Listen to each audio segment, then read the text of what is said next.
ngayon ako'y mapapaibig pang muli. Sa katunayan, di ko namalayan, kasi di kita pinapansin. Buong akala ko matay ka ba, sungit ka ba, taas ka ba, siya to. Pero di pala, ako'y nagkamali. Ika'y sobrang bait at masarap ang kakwentuhan. Naalala mo ba, nung gabi na tumulala ka, kala mo lang walang nakakapansin sa'yo. Pero di ko na pinapakita sa'yo, baka kung anong isipin mo. Pero sa loob ko, sinasabi ko na nakakatuwa ka. Salamat sa tsansa at sa bagong pag-asa. Nalapin ng bukas na ikaw ang kasama. Alam ko naman na masyadong magkama. Ang ating nakaraan, kalimutan na lang natin tayong dalawa. Nasa mundong ito ang magsasama. Sa hirap parang ginawa, nauna lang ako, nauna na nag-aalaga sa'yo. Nauna lang ako, nauna nakapasok sa puso mo. Salamat, Shane, muner mo.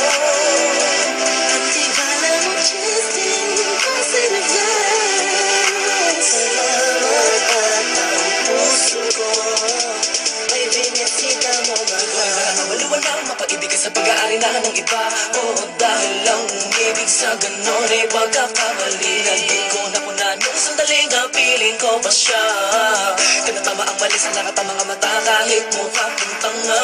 Pero ang eksena ay nagbago, na ikaw ay dumating, nagising na muling ibalik ang dating pagkatao ko na umiibig ng tapat at tunay. Kontento sa isa, nagiging matamis ang lahat ng sakin na para sa iyo. Nagiging espesyal ang simple.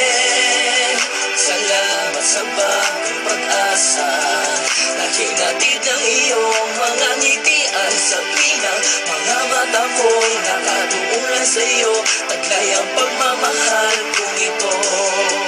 Una-una lang ako, sanang hinanap ka. Di na sana nagulila pa at umasa sa katulad niya. Una-una lang ako, sana sa kanyang lumayo.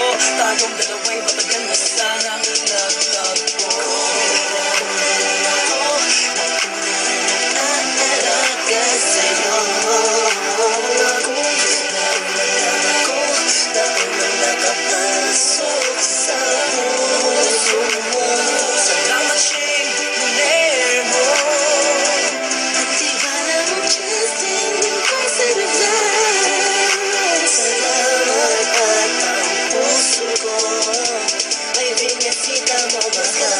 Makasama't makapiling, makasama't makiyak at pipilitin ko.